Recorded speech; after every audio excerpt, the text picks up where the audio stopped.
Oh, bother.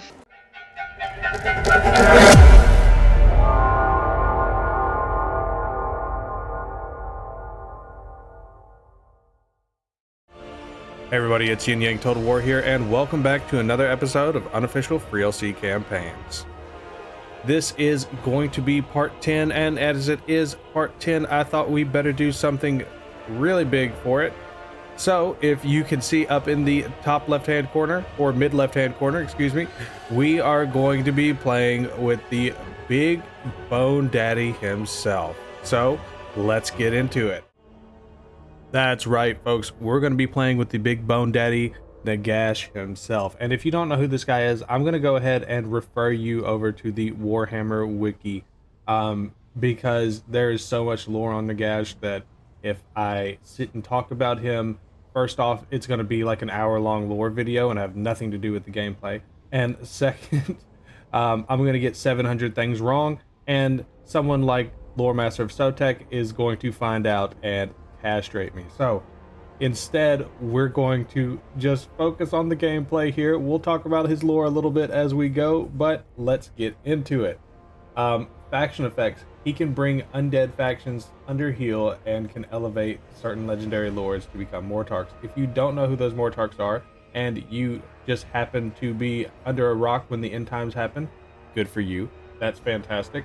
We will talk about them as we get into the campaign. Army capacity +2 faction wide. So something really cool about Nagash is he's got a hybrid system between the Tomb Kings and the vampire count, and this reaches out to his recruitment and upkeep as well, meaning that it's going to take nothing for him to raise the dead. It is going to take nothing for him to recruit more troops. It will, however, take necromantic power, aka upkeep, to maintain those troops. Something else that we will touch on in the campaign. It's going to be something I'm saying a lot in this information panel, so just bear with me. So, diplomatic relations +80 with vampiric factions and the followers of Nagash, because of course he does. Although I would say he probably doesn't have a good relationship with Neferata, but we'll touch on that later. Diplomatic relations -30 with all factions. So all in all, he's getting 50 additional bonus with vampires and the followers of Nagash, but everyone else hates him in general. So looking at his lord effects, we've got unit capacity +2 for bone golems, which is good. Undead horde growth +5 for all units in the army. Fantastic. Don't know why it says all units in the army. Undead horde growth is just your moving horde, but regardless. Miscast base chance -25% and passive ability, the curse. All these things and more we will touch on, because this doesn't even begin to scratch the surface of what these modders have done with this character, but that is enough hanging out here on the faction select screen. Let's get into this campaign.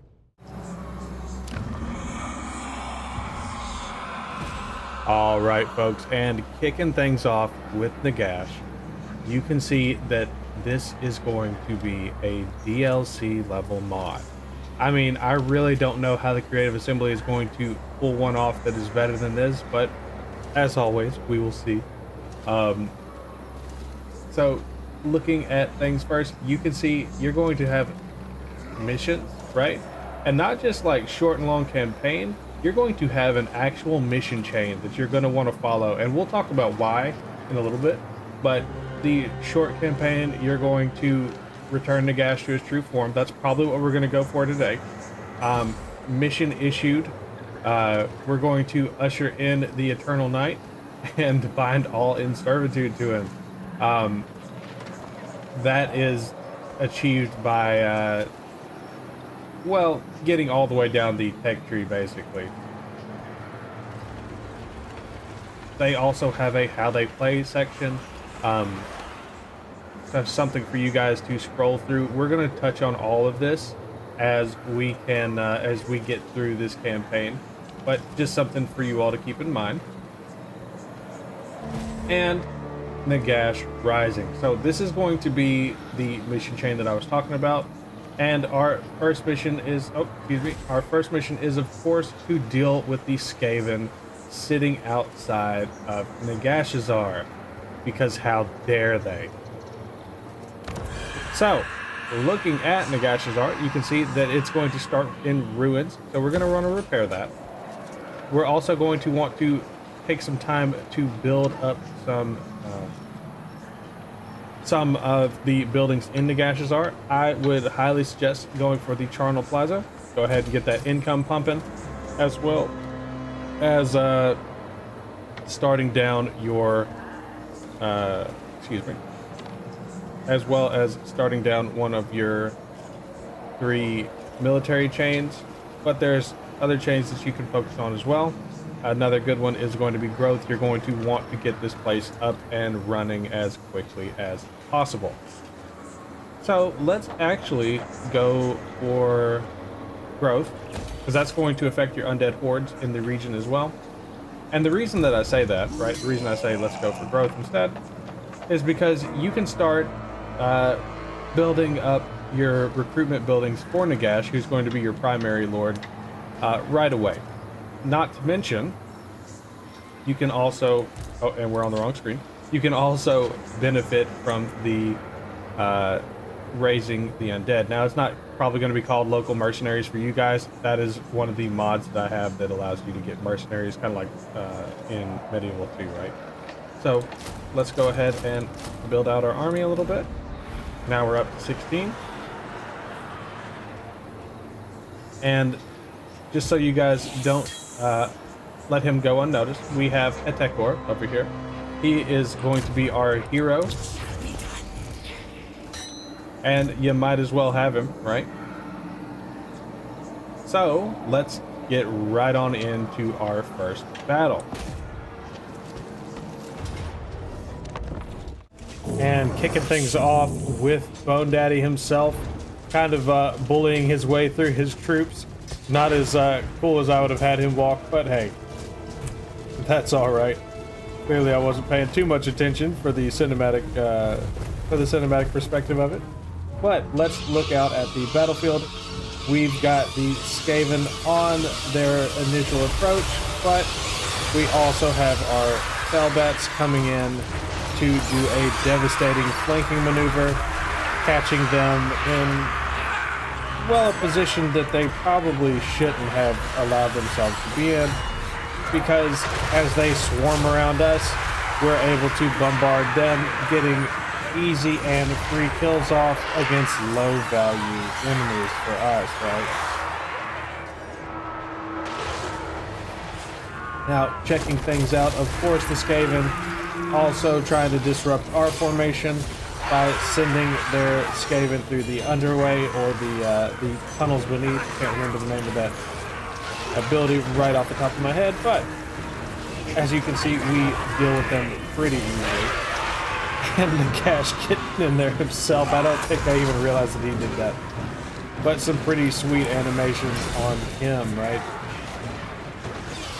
Now, looking back out at the situation unfolding, obviously our Fellbats have been able to chase off a majority of the army, with only their lord staying to fight.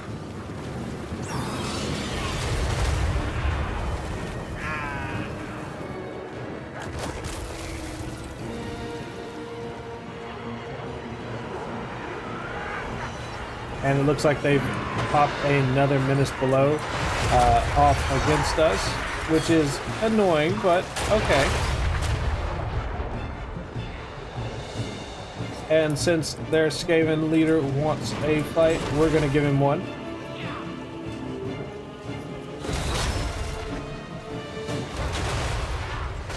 Now, kind of a funny thing about the Skaven, if you don't... Oh, God!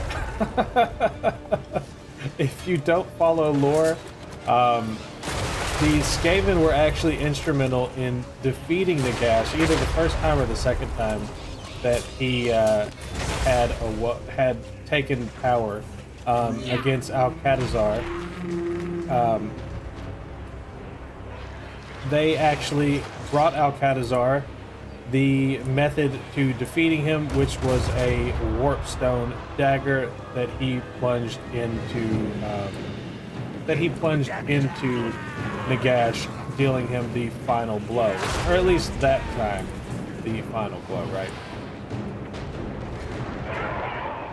But the Skaven aren't going to be able to help anybody this time because we are about to wipe them from the face of the earth, and there's nothing they can do about it.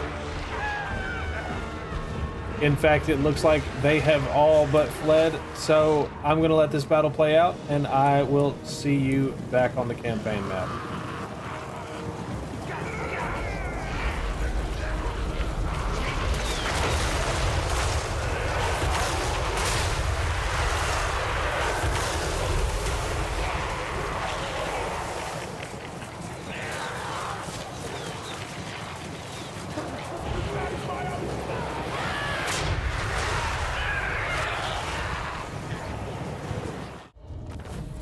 And of course, a decisive victory for the forces of Nagash. I mean, just look at those numbers. Now, let's see. We're going to go ahead and replenish our army. That way, everyone is good to go immediately. Those Skaven had nowhere to run. And I do not have this mod. However, I will say that a really good mod to get your hands on would be Necromancy. That way you can raise the skeletons of the Skaven you just killed, or the, you know, random orcs that you run into. Anything, everything in that mod can become a skeleton and is an excellent, excellent partner for Nagash and the Legions of Undeath. But that being said, we just completed our first mission, and guys, I cannot stress to you enough that you're going to want to complete these missions.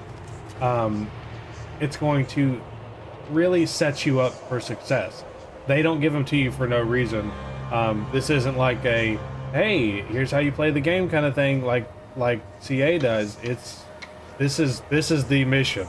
And you're gonna want to get Nagash up and rolling in his best boy form. So, looking at the next mission, nope, that's the wrong direction, there we go. We're going to want to secure the mines. So this one's going to be really easy. Obviously, we're just going to rebuild our mining operation, our Nagash's are, and get it up to the mines of Cripple Peak. We're already ready to do that. As soon as this is rebuilt, we can start on that next project. Now, looking at the wider world, of course, we're going to want to capture the rest of the Broken Teeth.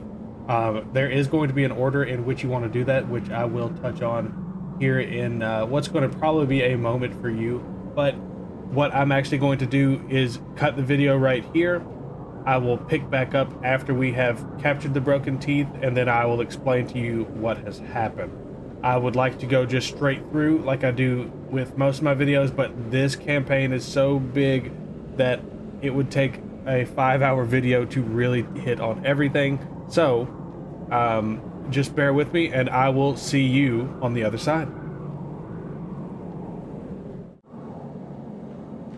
All right, so picking things back up, you can see that we have captured the rest of the Broken Teeth. So let's start over in the east, where our boy Gargamel has captured Bitter Bay for us. This is important, mostly because you're going to get that port that's going to give you that free income. Not really a whole lot else going on at Bitter Bay. But coming over to our west, you can see that the Desolation of Nagash has been captured, and this is important for several reasons. The first of which is going to be, well, it's the mission, right? So let's take a look at our mission real quick. And you can see I've already made my way through 4 of these missions. The chain is pretty easy to go down, and it's going to get you a lot of free income, right? You're going to get 1,000 every time that you complete one of these missions. So the first one was killing those Skaven. The second one was rebuilding our castle. That gets you a money back guarantee of 1,000 treasury, right? Gathering your legions. That's an easy goal to hit. All you have to do is, I mean, you can hit that probably turn 1. And then finally, getting your foothold by taking the Desolation of Nagash.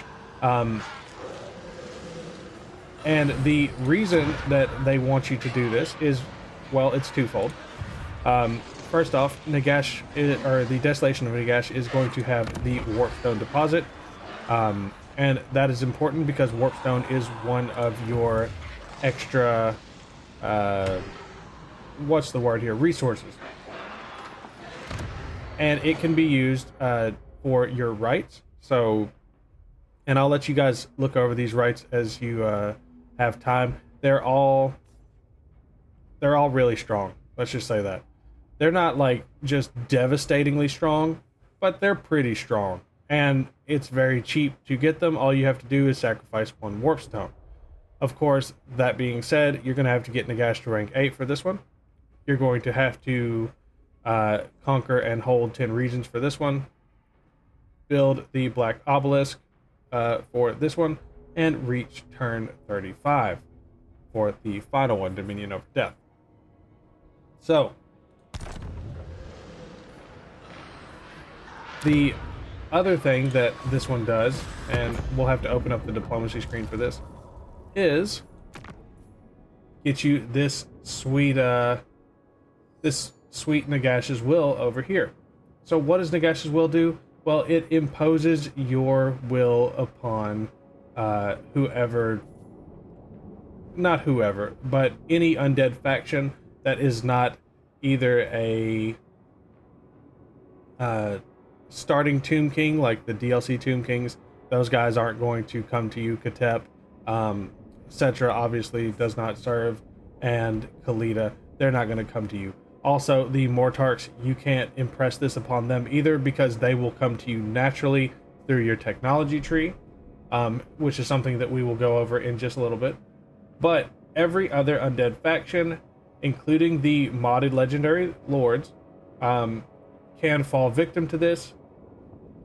All you do is you gather 10 Warpstone, you press this button, and they will be vassalized to you. And the way that you gather that Warpstone is by building the special building within Desolation of Nagash and several other locations throughout the map. There it is. And we don't have enough Warpstone to accomplish it just yet, or not Warpstone, we don't have enough income to accomplish it just yet, but we will next turn. Speaking of, let's go ahead and, well, we'll wait on that. So, well, I can cancel the port real quick, and then, there we go. And that's going to get your Warpstone rocking and rolling. Now, it's not a guaranteed income, it's a chance at generating Warpstone, but the more of these places that you capture, and they're dotted throughout the map, they're in places that you would think of, like Mordheim, like Skaven Blight, like the Warpstone Desert, places like that. You're gonna find these nodes. So you're going to want to send out expeditions to kind of find them. I don't actually know where all of them are. It's just you got to do your best to try and locate them, to be honest. Might be time to open up a lore book on that one. So, jumping to the third reason that you're going to want to accomplish this, well, it's going to open a portal, which is going to set you up for your next mission, which is going through the portal. So you're going to go through that portal and move any character, but we're going to move Nagash, any character to the Qatar region. That is going to unlock your first technology, which is Archon Mortark of Sacrament. So I'll let you read that description in your own time, but let's jump back over to Bone Daddy before we go anywhere. And we're going to let him rest this turn. Obviously, he can't go anywhere anyway. But it is a good time to just take a look at what you've got on offer. I would suggest getting up to the next level of your horde building before going all the way to Nehekara, but that is up to you. And with that being said, I will see you all in the sands of Nehekara. Parched as my bones. All right, and welcome to the desert. So as you can see, we have used our portal or dark passage in this sense to transport ourselves down to Nehekara. When you land in Nehekara, your first tech will open up, and that is going to be Arcan Mortarch of Sacrament. Now, the reason that it is turn 9 and not directly after we had just left off is because you want to spend a little bit of time making sure that your economy is ready. And when I say ready, look, I'm already back in the red. And that is because when you summon Arcan, he's going to have a he's going to have a decent little stack on him, right? Arcan is expensive in his own right, but also he comes with the Nagash's Guard and a Tomb Scorpion, which is going to tank your economy if you're not ready for it, because, you know, at the end of the day, you're still kind of a Tomb King. You don't have the strongest economy in the world. Not sure why I've got him walking that direction, but that's all right. The heat is irrelevant. And even though I said you should probably get this up to level 2, I was clearly impatient and chose not to do it. But my failings are neither here nor there. What we're going to want to do is take a look at Arcan. Now, again, my tech tree, or my skill tree, is going to be a little bit different than yours because I'm using a skills mod. But what I would suggest is going ahead and making him as strong of a caster as possible. And we'll take a look at Nagash's skill tree as well here in a second. Let's give him all of that. Sands of time. And trust me when I say that this is going to be that investing in his magic is going to be well worth it. Well worth it. Now, looking at Nagash, you should also be invested in his magic tree. As you can see, that's pretty much all that I have invested in. Now, another thing that you might want to take a look at is the Books of Nagash, and that's stuck. Actually, let's take a deeper look at it. So, the second book is going to give you the banishment spell. If you've ever used a light wizard, you know that that's a powerful spell. The third book, try that again, is going to give you the incantation of the Skull Storm. Again, it's just another very strong spell, and it's a bound spell, and you get 2 uses out of it. The 8th book is going to give you the Malediction of Nagash, which you can see is pretty powerful in and of itself, but it's really just a huge debuff. So, jumping back out here. Oh, that's right. Sorry about that. Let's look at his spell tree. So, Abyssal Swarm. We have not used that yet, but we will, and I'll show you what that does. Basically, you summon a bunch of Ghost Hounds. Soul Stealer is going to be a direct damage spell. It's going to hurt your enemy and give you replenishment. So this is a huge one that you're going to want to use. And then Rise, the Call of the Grave, is going to be a super raise dead spell. And we'll touch on the others as we go down the skill tree. Now, looking back at the tech tree, you're going to want to go ahead and start researching him. Every one of these techs is going to, or every one of these techs right here in the central column is going to unlock another Mortarch. Those will become available after you capture the Black Pyramid. And it goes all the way down to the DLC Lords, or not the DLC Lords, the modded Lords. So if you use Mixu's Legendary Lords, you'll get Dieter Helschnick, and if you use OVN Lost Factions Dread King, no, it's not Dread King, it's I'll have to Dread King Legions. I'll have to take a look at that again, but you can get the Dread King as well. And I believe that there is plans to do something with the Blood Dragon mod, but I don't have it on, so I don't know if I'm just missing it because of that, or if they have not updated the mod to include Abarash. regardless, you can get all of the Mortarks here, which is which is pretty substantial, honestly. But something you're going to want to keep in mind, that the mod, the way it's built, is going to give them a chance to, give you the middle finger, which is something that if you're wanting to do a thematic playthrough, you're not going to want. So I suggest using the mod configuration tool to really get you that sure shot, right? And where did Nagash go? There it is.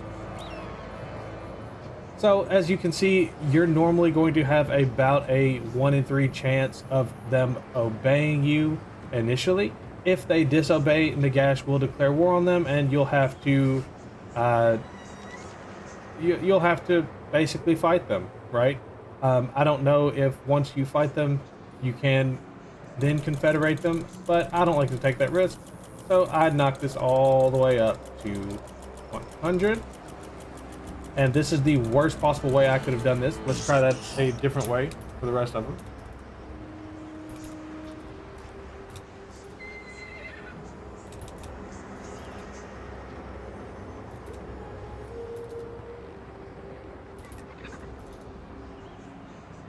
All right, and you can see Arcan is automatically going to be loyal to you because of course he is. All right, and there we go. And that's just if you're wanting to play a more thematic one where they have no choice but to obey Nagash. And, with the end times coming, of course they're going to. So that's really going to cover everything right here for now. And I will see you in our next battle.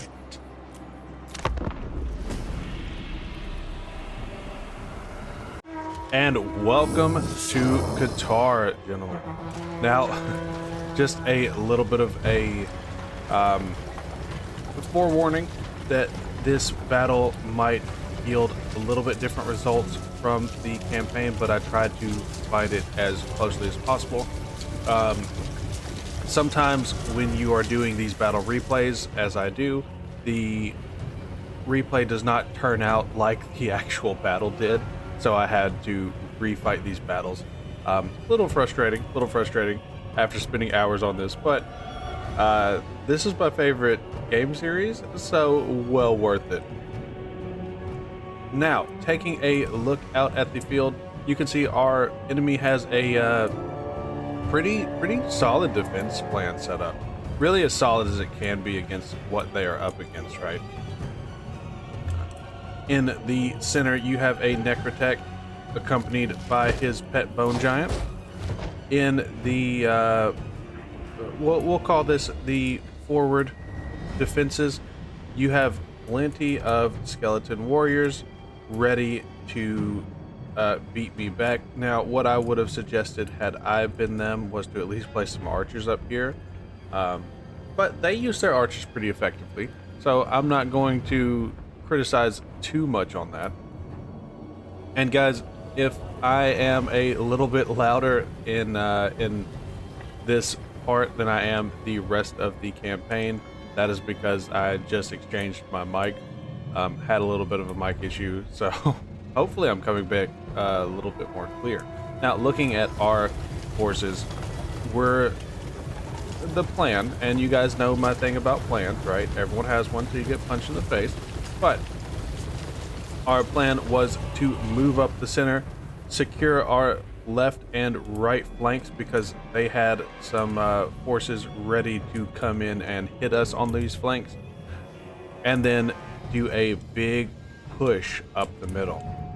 Meanwhile, we had a few flanking forces of our own to kind of nullify their flanks, but we will be putting ourselves in danger because they have some forces over here, and I believe that King Tutakanut is actually out here as well. So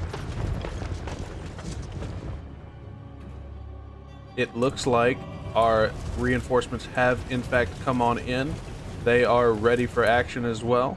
And speaking of action, the initial combat has begun. Now, I don't know if we've gotten a good look at, oh, I love this trailer. I don't know if we've gotten a good look at our bone golems. but they are fantastic. The only thing I don't love about them is that they squirt blood. I wish that they could, the modder could fix that, but otherwise, I think that they are a fantastic addition to the roster. And these come to you straight from the Nagash line as well. If anyone from the Nagash team is listening, if you could please remove the blood, it would be appreciated. Bone on bone combat, and there's a bunch of blood coming out. I don't get it.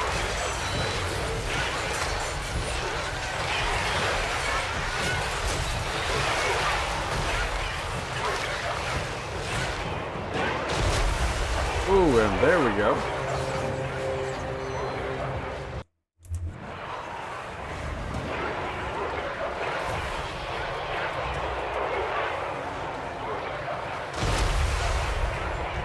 Oh, and that bone giant is devastating our forces.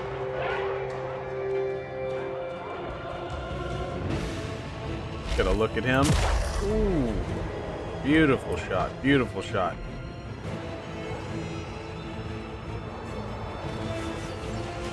Now, had I been playing Tutor Canute, I can tell you right now, one thing I definitely would not have done was have him over here with only archer support. Oh, and he dropped his bow. I'll have to reach out and see if someone can fix that animation. But he's still a cool legendary lord, nevertheless. Oh, and I forgot to pick that off. But these are the sand crawlers, so if you haven't seen them yet, that's what they look like. They are pretty devastating flankers, but they are also glass cannons.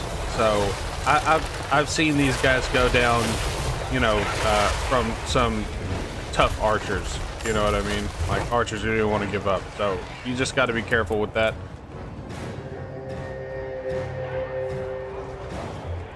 And it looks like we have defeated this flank over here, allowing us to go and reinforce Arcan, who has taken it upon himself to deal with Tutor Canute personally. Now, over on the left flank, the rest of our infantry forces have come on in. They are moving to attack what is remaining of the flank over here. Personally, I would have tried to reinforce this a little bit better if I were the enemy, but I'm not the enemy. And unfortunately, the enemy is AI, so sometimes it doesn't make the best decisions. But I will say, as far as the defense in depth goes, pretty solid on their end. They're holding a front line. They've got reinforcements back here. They just weren't expecting us to come so hot and heavy after them, right? This is probably the best defense that they can muster.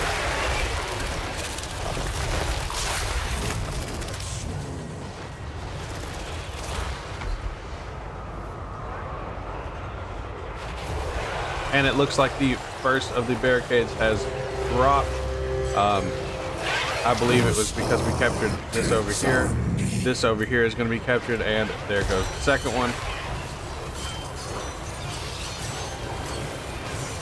And it looks like Nagash has popped some trip ghouls in the middle of their formation. Probably not in to their benefit. Or the trip ghouls benefit either, so.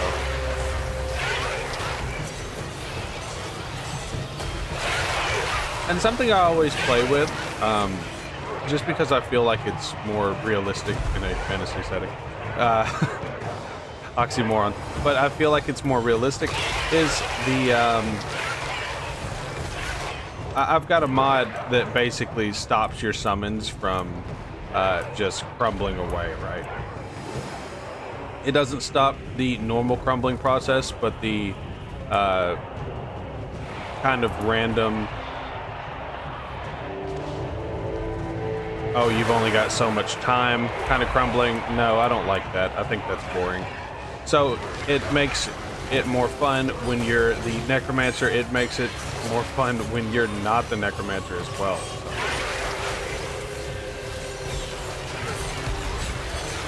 And it does look like the crumbling process has begun for our enemies, speaking of. So I'm going to let this battle play out, do some flying around, but this battle does appear to be mostly over. So I'll see you guys in the campaign.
And what a cataclysmic battle that was. So, with that, obviously, you're going to want to loot and occupy. You could occupy, right? But let's get that bonus in replenishment going. And something that I didn't like during the battle, I didn't realize that I had done it, is I don't really like the skeletal steed. I think they look silly on it. Same for you, unfortunately, pal. Well, I'll let you stay on the barded skeletal steed. That one doesn't look as silly. Servant of Nagash.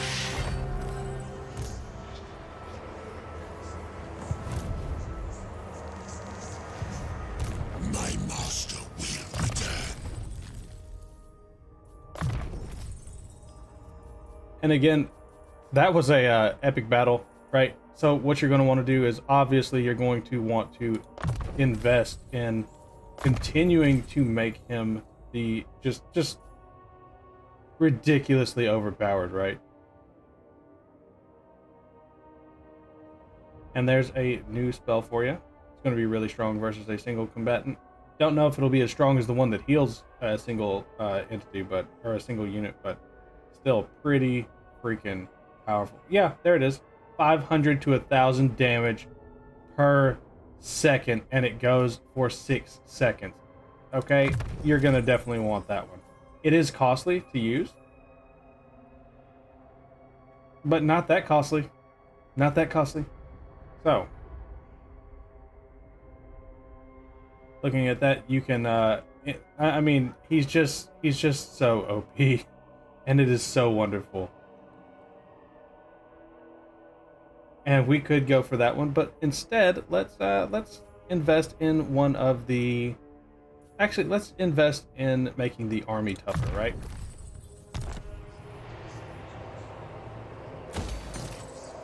Get that going. Victory is assured.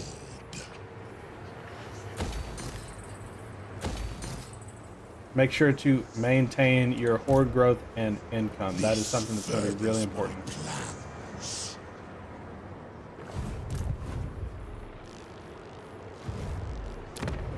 That being said, Qatar is now in our control. And something important that you want to keep in mind, there are two ways that you can really go about conquering the Hekara. You can either take it all upon yourself, right? So, like this one, the Pyramid of King Far is going to give you plus 5% additional income for all of your buildings faction-wide. That's pretty powerful. The rest of it, not so much, but the extra power reserve capacity is good. Meanwhile, you've got the Pyramid of Tutankhamun as well, which is going to give you plus 5% casualty replenishment rate, but it's also going to boost your growth. But is it something that you would prefer to have, or would you prefer to have him serve under you directly? We might keep Qatar, have Numas be a subservient faction, but that's something that we can't do until we get the additional warp stone. So it's not really even a debate at this point.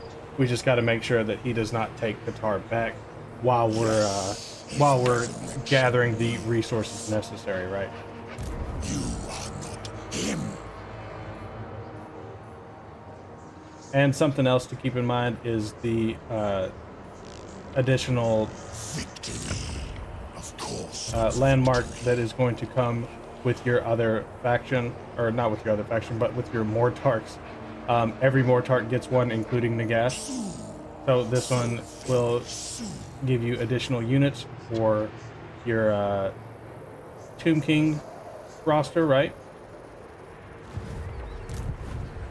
Whereas this one, for example, will give you additional units for Nagash specific stuff. All right, and once again, we will pick things back up as we continue our trek across the desert. So I'll see you then.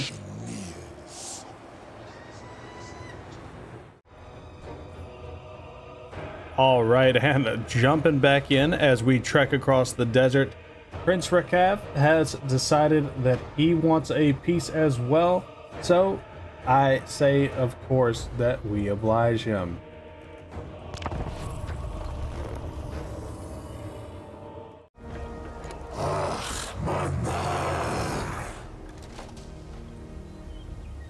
And wise words from Bone Daddy. All right, and with the first volley in, you guys know the battle has begun. So, you know what our army looks like. Let's take a look at the enemy army. A lot of skeleton warriors, a lot of skeleton spears, and a couple devastating units like the Necrosphinx here. Of course, it is our primary threat. We want it to be taken off the battlefield. What we didn't account for were two other units, and I'll talk about that now. Oh gosh, and I'm trying to remember the names of these guys. The Stalkers. We're going to call them the Stalkers. And the Royal Guard. So, these guys have some kind of devastating ability that like creates a vortex around the battlefield as they fight, and the Royal Guard are just really solid archers, man. Like, I feel like my archers are goblin archers compared to them.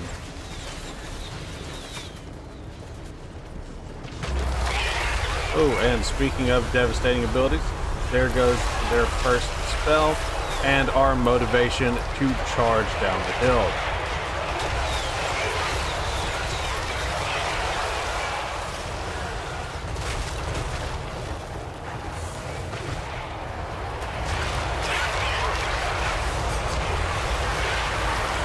And popping off one of Nagash's most amazing abilities, visually at least.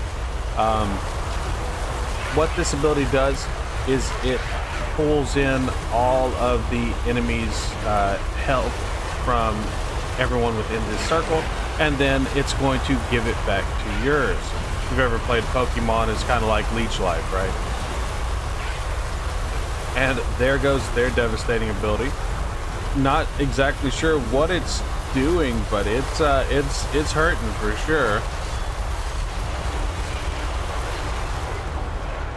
And it looks like our reinforcements have finally come on in.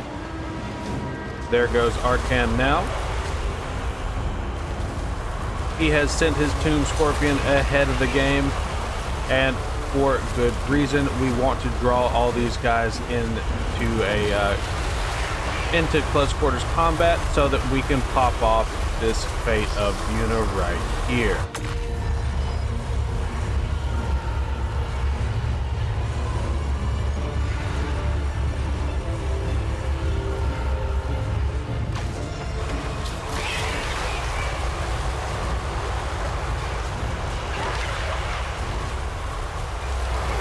And you really gotta appreciate how that Fate of Yuna will just, God, I hate that thing. Whatever that vortex is, I hate it. You gotta really appreciate how the Fate of Yuna, like, it'll actually just silence all sounds of combat around it. Like, nothing else is happening, just the Fate of Yuna, just like a black hole. I mean, that's what it is.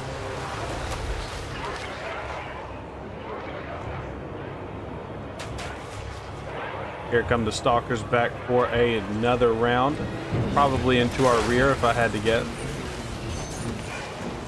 And the Ushabti have shown up. You guys know once the Ushabti come, it's make or break time for the Tomb Kings.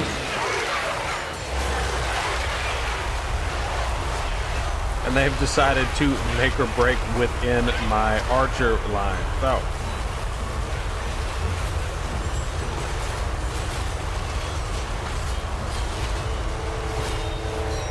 not that we're too upset. We've got Arcan's halberdiers ready to deal with them.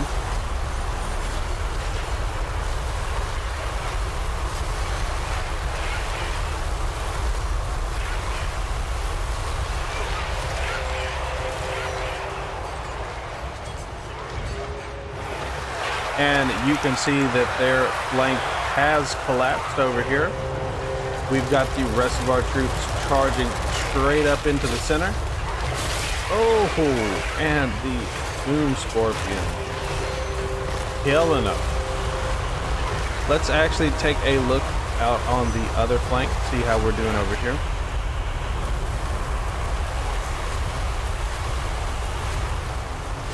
It looks like many of our and now I can't remember their name either. Let's see. No, they're gone. Our sand crawlers are gone. That's a shame. But our golems and Grim Reapers are still here on the battlefield. And we have summoned a unit of Black Knights to deal with the Stalkers.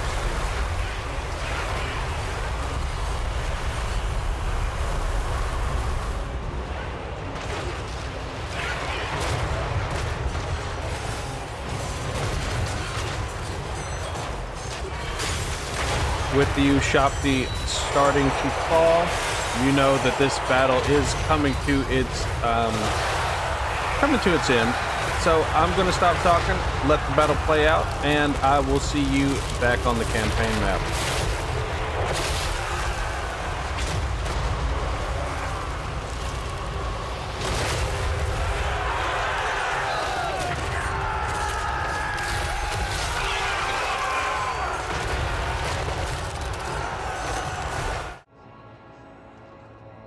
And our friend Rakaf definitely took more of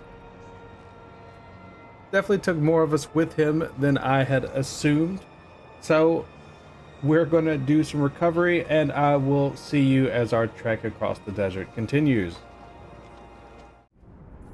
All right, and jumping back in with a diplomatic screen, I wanted to show you guys this or follow up on this mechanic that I had talked about earlier, which is going to be Nagash's will, right? So, using Nagash's will, and you can see that we have enough warp stone to do it now, I can turn this enemy, who definitely hates me, 281 degrees of hostility, and now they are our servant. It doesn't mean that they like me all of a sudden, but they don't have a choice in the matter. They are now a vassal of ours, right? When threatened, attack. So, just something to keep in mind. And we'll try to build positive relationship with them as time goes on. Find Let's my see, heart. maybe I can build an outpost. Well, I probably shouldn't build an outpost with our treasury the way it is, but this will actually be, and let me get back over to it. This will actually be the setup for the final battle of this episode, which is going to be Nagash versus the Black Pyramid. As you can see, we've got Big Bone Daddy himself. We've got, of course, Archon. We're going to let the AI control him this time. And we have the Dread King, Mortarch of Omens, coming in as well. I'm not going to make you guys wait any longer to get into this battle, so let's get started. Although, let me do this real quick. I've learned my lesson with that. Now, let's get started. Welcome to the final battle of this campaign. So, looking at how things are right now, we've got the city of the Black Pyramid ready for the taking. And if you're thinking, there's no Black Pyramid here, well, I beg to differ. Look at that thing floating up there, waiting for Daddy Nagash to come home. Now, looking at the city itself, they did have some archers up here, but clearly they have realized the error in their tactics and decided to give the walls to us directly. Would I have held out a little bit longer? Yeah, I would have, but you can't really blame them for being afraid. This is their second chance at life, and they're about to get crushed into dust.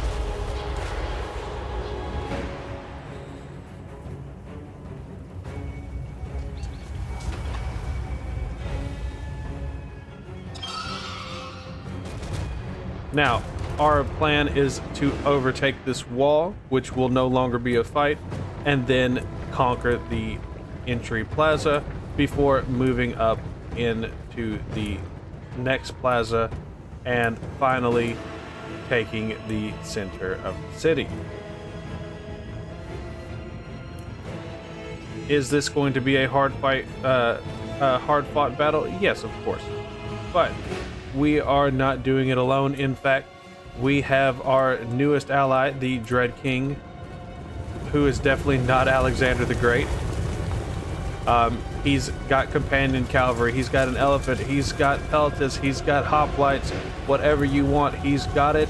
Well, whatever you want from the ancient Macedonian Empire, he's got it. Coming over on the other side, we have our loyal servant, Archon the Black, and he is ready for action. Now, Archon's goal is to not only take this city center, but also to take the plaza on the right side. While we focus on a single avenue of attack, he will go for more of the wider angle. And it looks like we are already upon the walls. And the gate will be following shortly.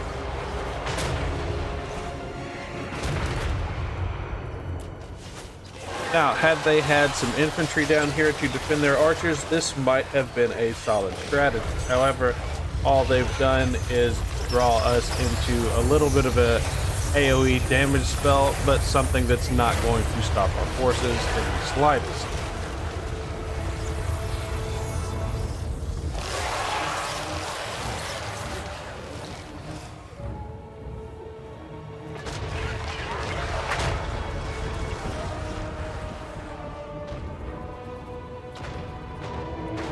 Our main problem is actually going to be coming from these forces up here.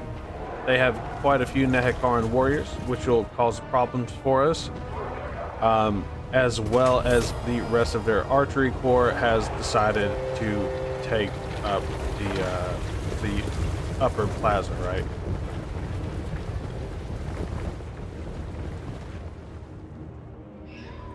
And it looks like those gates are open. Our forces are beginning to pour through. The elephant has a little bit too much eagerness to get into the battle and is not going to wait for us to secure this plaza. Not that I blame them whatsoever.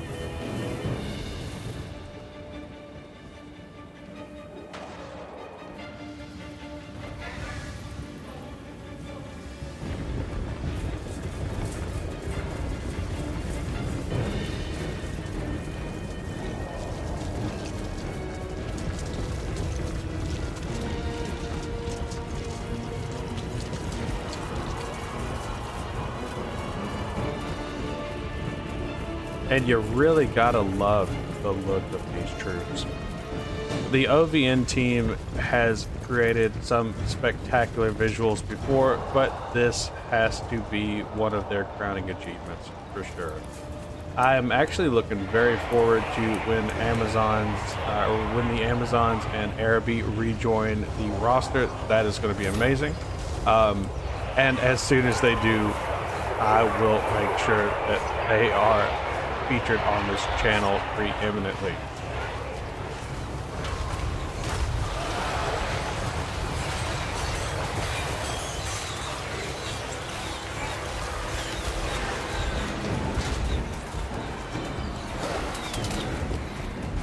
Now it does look like they have brought some Ushabti down to deal with our elephant.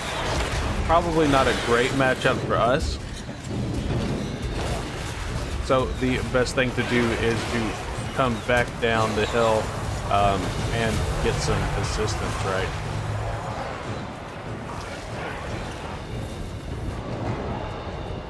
Now, taking a look at how things stand on the far side, and good lord, the camera.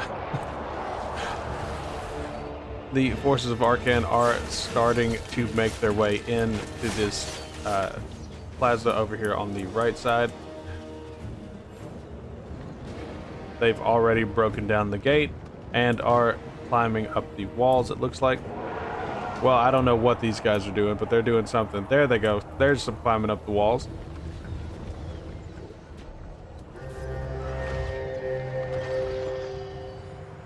And we'll try to keep an eye on them. It looks like down in the center, Arkan himself has decided to make his presence known. And while I don't approve of using that spell on a group of enemies, it's all his show right now, so we'll leave him for that. And let's get back to our battle over here.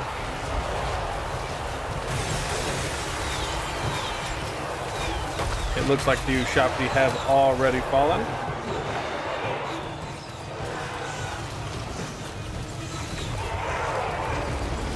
And their forces charged down the hill before realizing just what they were walking into, and it is not good.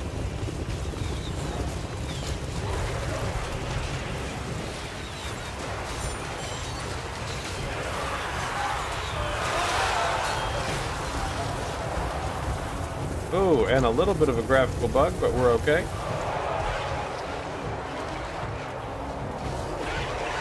Now, looking over at the bridge, they were sending some more Ushabti and warriors towards us, but the Dread King has decided to leave a little present in the form of skeletal minotaurs. And you gotta love them. They're fantastic to look at. And pretty devastating on the battlefield too. Oh man, it seems like every time they connect with one of the Ushabti, one of them goes down.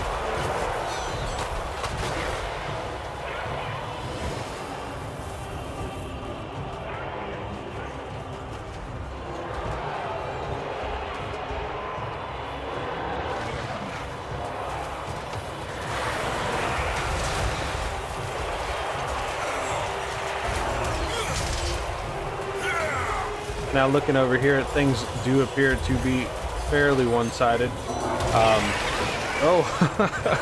And they would be with an elephant on your side, right?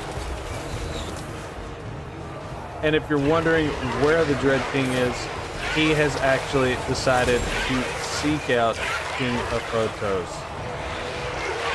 He should be coming up any second now. There he is. There will be no Pretender King, not while the Dread King is around.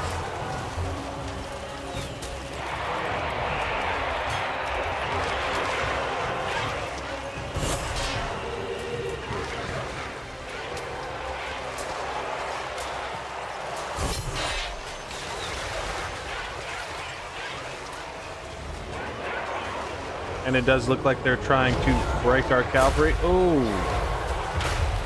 Solid shots. Not that it's going to make much of a difference, because the Dread King also has that ability, right?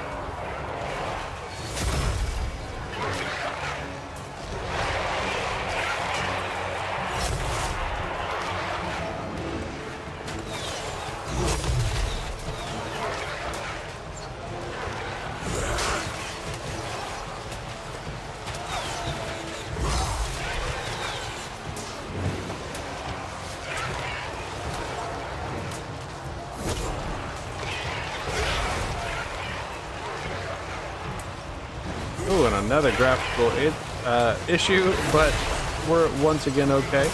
Hopefully we don't have any more of those.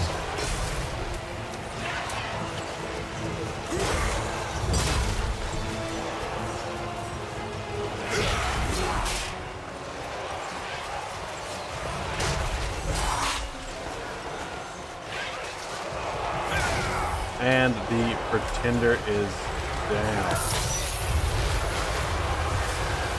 A little bit of a miscast, but well worth it, as he just summoned some skeletal warriors to cover his retreat.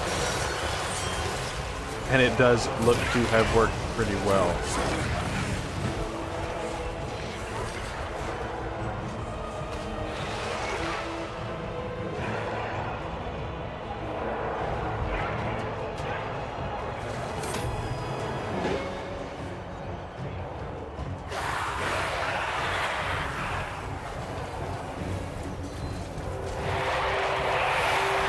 Now, as our forces prepare their final maneuver, we've got one little obstacle to overcome. Oh, and the Tomb Scorpion. I thought I heard that thing crawling around. Making sure that none of their forces have a leg to stand on, right?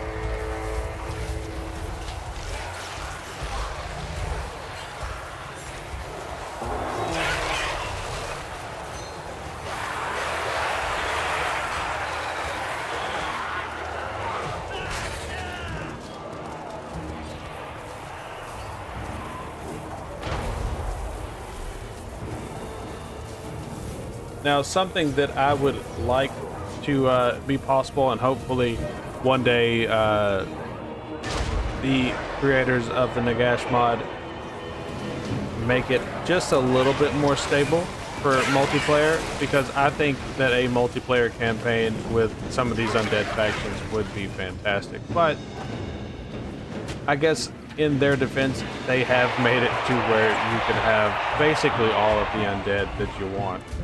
So why not, right?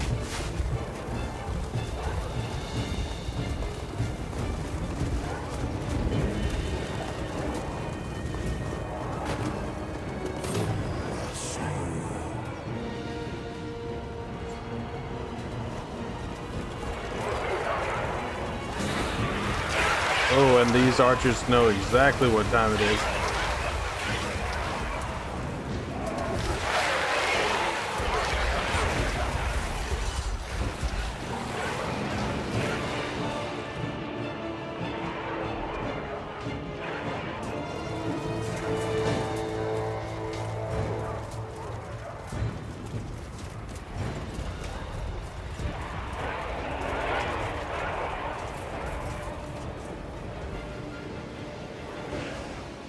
And it does appear that this battle is coming to its climactic end.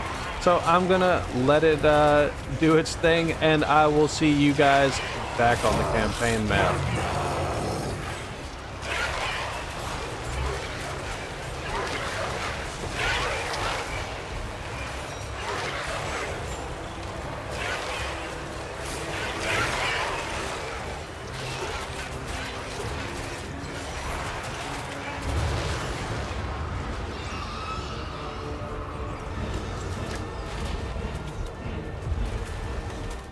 All right, and it looks like the Black Pyramid is once again in the hands of Nagash.